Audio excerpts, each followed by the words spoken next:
Exercice 5.8. Trouvez l'équation de la droite passant par le point A de coordonnées moins 10 et moins 13 et le point B de coordonnées 0 et 6.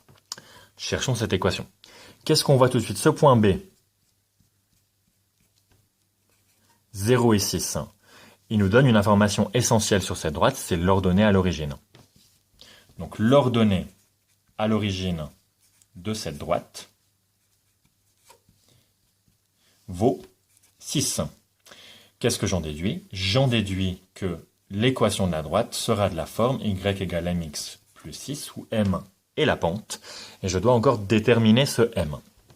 Très bien, faisons ça. Comment je le trouve?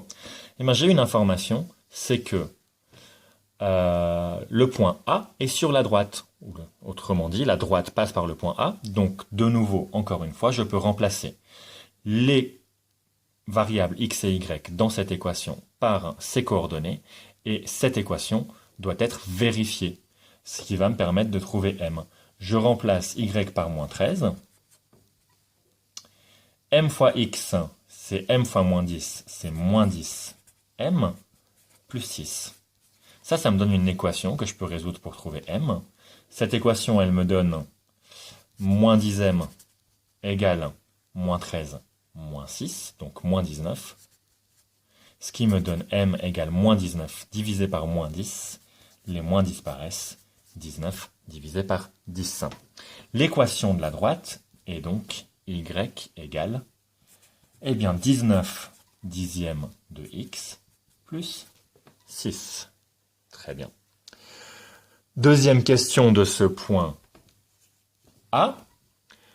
Le point C, moins 100, moins 184, est-il sur la droite? Eh bien, s'il est sur la droite, ses coordonnées doivent vérifier cette équation que je viens d'établir. Vérifions. Je remplace y par moins 184. Est-ce que ceci est égal à 19 dixièmes de x, c'est-à-dire moins 100, plus 6? Bon, petit calcul à faire. 100 divisé par 10, ça fait 10. 19 fois moins 10, ça fait 190. Moins 190, plus exactement. Et moins 190 plus 6, c'est égal à moins 184. Et oui, donc, oui, C est sur la droite. Ah, je crois que vous ne voyez pas la dernière phrase que j'ai écrite. Donc oui, C est sur la droite.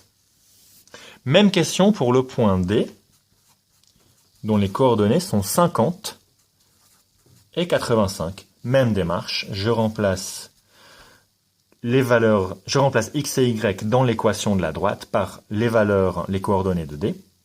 J'obtiens 85 égale 19 dixièmes de x, c'est-à-dire 250, plus 6.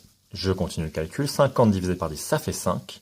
5 fois 19, alors ça, de tête, je peux le faire comme ça. Je vois que 19, c'est 20 moins 1. Donc 5 fois 20 moins 1, c'est 100 moins 5, c'est 95. Plus 6, ça fait 101. Et évidemment que 101 n'est pas égal à 85. Donc non, ce point n'est pas sur la droite.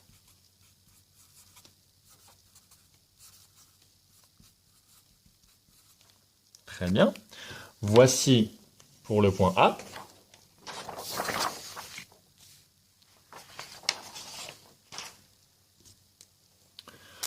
Pour le point B, on me demande de trouver l'expression algébrique de la fonction affine f, dont on sait que f de 0 vaut 6 et f de 4 vaut moins 2. Alors tout ça, on vient de le faire. On a déjà fait tout ça. La seule chose qui change par rapport aux exercices qu'on a fait aujourd'hui, c'est qu'au lieu de nous parler de droite, on nous parle de fonction affine. Mais n'oublions pas qu'une fonction affine a un graphe. Ce graphe, c'est une droite.